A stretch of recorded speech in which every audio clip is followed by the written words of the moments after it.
ఏపీలో పొత్తుల విషయంలో బీజేపీ తుది నిర్ణయం రానుందా? ఆ మేరకు రాష్ట్ర నాయకత్వానికి సంకేతాలు పంపిందా? పార్లమెంటరీ బోర్డులో డిసైడ్ కానుందా అంటే అవుననే సమాధానం వినిపిస్తోంది. తెలుగుదేశం పార్టీతో జనసేన పొత్తు పెట్టుకున్న సంగతి తెలిసిందే. బీజేపీ కోసం ఆ రెండు పార్టీలు ఎదురు చూస్తున్నాయి. కానీ బీజేపీ నుంచి ఆశించిన స్థాయిలో స్పందన రావడం లేదు. సంక్రాంతి వరకు వేచి చూసి తమ పని తాము చేసుకోవాలని ఆ రెండు పార్టీలు ఒక నిర్ణయానికి వచ్చాయి. సరిగ్గా ఇటువంటి తరుణంలోనే పొత్తులపై బీజేపీ నుంచి సానుకూలత వ్యక్తమైనట్టు తెలుస్తోంది. సీట్ల పరంగా మెరుగైన స్థితిలో ఉంటే పొత్తుకు ఆలోచిస్తామని ఓ ప్రతిపాదన వచ్చినట్లు సమాచారం. తెలంగాణ బీజేపీ జనసేనతో పొత్తు పెట్టుకున్న సంగతి తెలిసిందే. సీఎం అభ్యర్థిత్వంతో పాటు సీట్ల కేటాయింపులో బీజేపీ సరికొత్త ఎత్తుగడతో ముందుకు సాగింది. అందుకే అక్కడ సీట్లు, ఓట్లు పెంచుకుంది.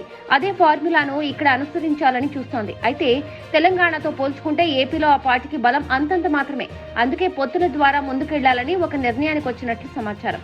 ఏదైనా రాష్ట్రాల్లో పొత్తులు, రాజకీయ నిర్ణయాలు తీసుకునే ముందు పార్లమెంటరీ బోర్డు సమావేశంలో చర్చించడం బీజేపీలో ఆనవాయితీగా వస్తుంది. అందుకే జనవరి మొదటి వారంలో పార్లమెంటరీ బోర్డు సమావేశం కానుంది.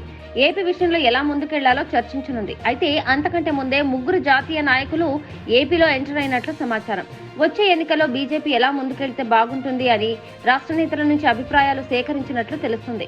విశ్వసనీయ సమాచారం మేరకు బీజేపీ 8 లోక్సభ స్థానాలు, 12 అసెంబ్లీ సీట్లు అడుగుతున్నట్లు సమాచారం. అయితే ఈ విషయంలో టీడీపీ తీవ్ర తర్జన భర్జన పడుతున్నట్లు తెలుస్తోంది. 5 లోక్సభ, 5 శాసనసభ స్థానాలను కేటాయించేందుకు టీడీపీ సానుకూలత వ్యక్తం చేసినట్లు సమాచారం. సీట్లపైన ముందుకు వస్తే పొత్తుపైన పార్టీ అధినాయకత్వం వద్ద తుది నిర్ణయం తీసుకుంటామని బీజేపీ నేతలు సంకేతాలు పంపుతున్నారు.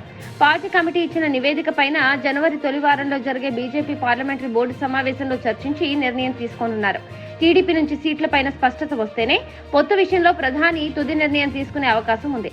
అయితే పొత్తుపై సానుకూల ప్రకటన వస్తుందని తెలుగుదేశం, జనసేన వర్గాలు భావిస్తున్నాయి. అయితే బీజేపీ నుంచి సానుకూలత రావడంతో వైసీపీలో ఒక రకమైన ఆందోళన కనిపిస్తోంది.